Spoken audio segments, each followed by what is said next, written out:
பேராசிரியர் கான்ஸ்டன்டைன் ரவீந்திரன் நம்மோடு இணைந்திருக்கிறார். அவரிடம் கேட்கலாம் தற்போதைய இந்த தேர்தல் களம் எவ்வாறு இருக்கிறது, கூட்டணி கட்சிகளிடையேயான அந்த பிரச்சனைகள் தொடர்பாக ஒவ்வொரு கட்சிக்கும் ஒரு பிரச்சனை இருக்கிறது. ஆனால் ஆரம்பத்திலிருந்தே திமுக கூட்டணி உடையும், திமுக கூட்டணியில் உள்ள கட்சிகள் அதிக தொகுதிகள் கேட்கும், இதனால் பிரச்சனை வரும், ஆட்சியில் பங்கு கேட்போம் என்றெல்லாம் கூறி வந்த நிலையில், சற்று அமைதியாக இருந்த நிலையில் இப்போது காங்கிரஸ் கட்சியோட மூத்த தலைவர் KS அழகிரி கரும்பின் சாறை மட்டும் திமுக எடுத்துக்கொண்டு சக்கையை காங்கிரஸுக்கு கொடுக்கிறார்கள் என்ற ஒரு விமர்சனத்தை அவர் இப்போது வைத்திருக்கிறார். இந்த விமர்சனம் ஏற்புடையதா? காங்கிரஸ் கட்சிக்கு கடந்த முறை அளித்த அந்த தொகுதிகள், அந்த 25 தொகுதிகள் கடந்த முறை அளித்திருக்கிறது. இந்த முறையும் கூடுதலாக கேட்டால் அதற்கு இடம் இருக்கிறதா? இந்த கூட்டணி ஆட்சி, இந்த கரும்புச்சாறு சக்கை, இதை பற்றி என்ன நினைக்கிறீங்க சார்? முதலில் அதை அவர் முன்னாள் காங்கிரஸ் மாநில தலைவர், அவர் மாநில தலைவராக இருக்கிற வரைக்கும் இது சக்கையாகவும் சாராகவும் தெரியாதது இப்போது ஏன் தெரிகிறது என்று தெரியவில்லை. ஆனால் அதற்கான பதிலை நமது காங்கிரஸ் மாநில தலைவர் சகோதரர் செல்வ பெருந்தகை மிக தெளிவாக சொல்லியிருக்கிறார். ஆட்சியிலே பங்கு கேட்க வேண்டும் என்று எங்களுடைய தேசிய தலைமையோ அல்லது திரு ராகுல் காந்தி அவர்களோ என்னிடம் எதுவும் சொல்லவில்லை. எனவே அதற்கான கேள்வி எழவில்லை என்று அவர் சொல்லியிருக்கிறார். எனவே அந்த பதிலுக்குத்தான் நாம் பார்க்க முடியும். காங்கிரஸ் பேரியக்கத்தில் பல குரல்கள் இருக்கலாம். இப்பொழுது திராவிட முன்னேற்ற கழகத்திலே கூட சில கழக உடன்பிறப்புகளுக்கு அது ஏன் எக்ஸ்ட்ரா லக்கேஜ், அது ஏன் எக்ஸ்ட்ரா பேக்கேஜ் என்று கூட பார்வைகள் இருக்கலாம். ஆனால் அது வேறு. தலைவர்கள் என்ன முடிவெடுக்கிறார்கள் என்பதுதான் முக்கியம். அந்த வகையில் அண்ணன் செல்வ பெருந்தகை அவர்கள் அதை மிக தெளிவாக சொல்லி இருக்கிறார். அதற்கு மேல் அதில் கருத்து கூறுவதற்கு ஏதும் இருப்பதாக நான் நினைக்கவில்லை. பேராசிரியர், நீங்க சொல்றது புரியுது. இருந்தாலும் 2006 அவங்க 63 தொகுதிகளில் காங்கிரஸ் கட்சி போட்டியிடுகிறது. 2016 அவங்க 41 தொகுதிகளில் போட்டியிடுறாங்க. 2021, 25 இந்த இறங்குமுகமாக இருப்பதால் அது ஏறுமுகத்தில் இருக்க வேண்டும் என்பது அந்த கட்சி நிர்வாகிகள் மற்றும் தொண்டர்களோட விருப்பமாக இருக்கலாம்.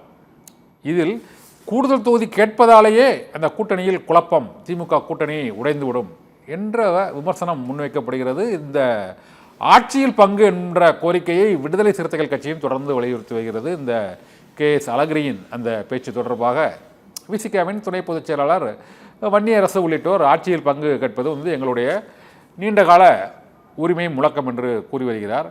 ஏற்கனவே இந்த கூட்டணி ஆட்சி முழக்கம் இதுக்கு முந்தைய தேர்தல்களை விட இந்த தேர்தல்களில் கொஞ்சம் கூடுதலாகவே ஒலிக்கிறது. உள்துறை அமைச்சர் அமித்ஷாவும் தமிழகத்தில் கூட்டணி ஆட்சிதான் என்று அதிமுக ஒரு செக் வைத்துக் கொண்டே இருக்கிறார். இது திமுக கூட்டணியிலும் 2 கட்சிகள் ஆட்சியில் பங்கு என்ற கோரிக்கையை அவர்கள் வைக்கிறார்கள். தமிழகத்தில் இந்த கூட்டணி ஆட்சி என்பது சாத்தியமே இல்லாததா? என்னை பொறுத்த வரைக்கும் தமிழ்நாட்டு மக்கள் அதை விரும்புவதில்லை. தமிழ்நாட்டு மக்களை பொறுத்த வரைக்கும் ஒரு தலைவர், அந்த தலைவரின் கீழ் ஒரு ஆட்சி, அப்படி இருந்தால்தான் அந்த ஆட்சி மக்களுக்கான ஆட்சியாக, மக்களுக்கான முடிவுகளை எடுக்கக்கூடிய ஆட்சியாக இருக்க முடியும் என்று நம்புகிறார்கள். பல நேரங்களில் இதற்கான சூழல்கள் அமைந்த பொழுது கூட தமிழ்நாட்டு மக்கள் அதை புறக்கணித்திருக்கிறார்கள். 84 கூட உங்களுக்கு தெரியும் என்று நான் நம்புகிறேன். பாதிக்கு பாதியாக. அதே போன்று காங்கிரஸோடு அதிமுக அதிக இடங்களை பகிர்ந்து கொண்ட போது, திமுக நீங்கள் சொன்னதை சுட்டிக்காட்டியதை போல 2011 நாயன்மார்களை போல சீட்டுகளை வாங்கி கொண்டு நின்ற பொழுது, இப்படியெல்லாம் பார்க்கின்ற தருணத்தில் எல்லாம் தமிழ்நாட்டு மக்கள் அதை ஏற்றுக்கொள்ளவில்லை.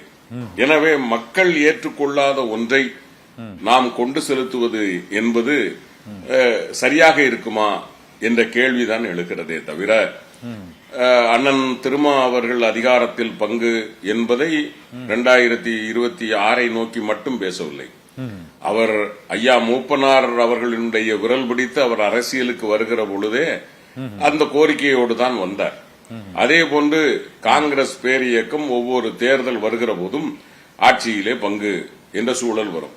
இப்பொழுது நீங்கள் சகோதரர் அழகிரி அவர்கள் பேசியதை சுட்டிக்காட்டினீர்கள். சரி, தமிழ்நாட்டிலே சக்கையை காங்கிரசும் சாரை திமுகவும் எடுத்துக்கொள்கிறது என்றால், பாண்டிச்சேரியிலே சக்கையை திமுகவும் சாரை காங்கிரசும் எடுத்துக்கொண்டது என்று பேசலாமா? அப்படி அல்ல, சூழல்கள் தீர்மானிக்கும். ஆனால் ஜனநாயகம் என்பது மக்களினுடைய விருப்பம். மக்கள் விரும்புகிற ஒரு ஆட்சி யாராக இருந்தாலும் எதுவாக இருந்தாலும் அது ஒரு தலைமையின் கீழ் ஒரு கட்சி ஆட்சியாக இருக்க வேண்டும் என்று எதிர்பார்க்கிறார்கள். அதைத்தான் திராவிட முன்னேற்ற கழகம் முன்னிறுத்தி கொண்டிருக்கிறது.